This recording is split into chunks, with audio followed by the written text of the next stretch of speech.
नमस्कार दोस्तों, मैं शिवानी वर्मा लोकगीत चैनल में आप लोगों का स्वागत है। दोस्तों, आज मैं सुनाऊंगी आप लोगों को एक प्यारा सा विवाह गीत, पारंपरिक बेटा विवाह गीत। जरूर सुने, बताइएगा कमेंट बॉक्स में आप लोगों को कैसा लगा। गीत का आप लोग पूरा आनंद लीजिएगा और आइए सुने आप लोग ये विवाह गीत। माली जेला गावै बागा बागीचा, मालिनी लगावै फूलवारी। माली जेला गावै बागा बागीचा, मालिनी लगावै फूलवारी।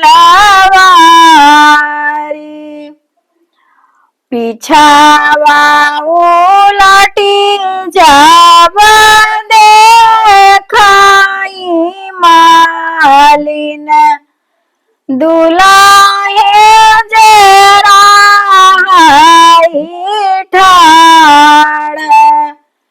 पिछावा उलटी जब देखाई मालिन, दुलाहे जेरा हाई ठाड़। कवन जरूरत तोहका जे लगाई दुल्हा, आया मोरे फूलवारी। कवन जरूरत तोहका जे लगाई दुल्हे, आया मोरे फूलवारी। यतानी बचनी सुनै दुल्हा कवन रामा, मालिनी से बोले मुस्काई। यतानी बचनी सुनै दुल्हा कवन रामा, मालिनी से बोले मुस्काई। मौरा जरूरत हमारे लागई मालिनी, आयन हम तोरे फूलवारी। मौरा जरूरत हमारे लागई मालिनी, आयन हम बोरे भीना सारे।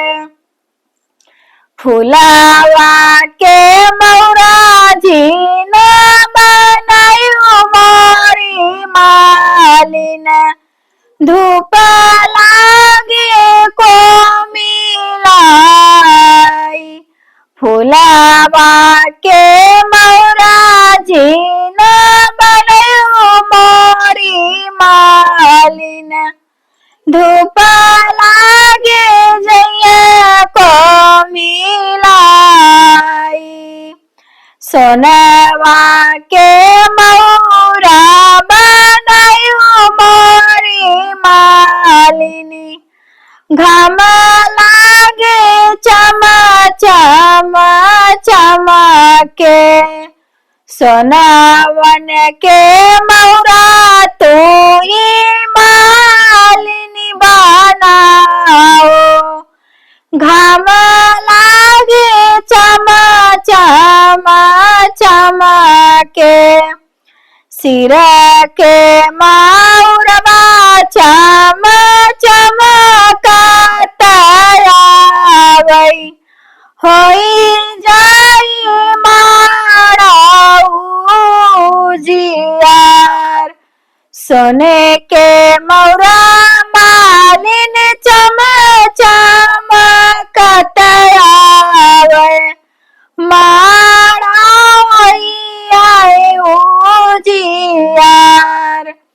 सब तो निहारा मालिनी आरती बाराती सासु निहारई दामाद सब तो निहारा मालिनी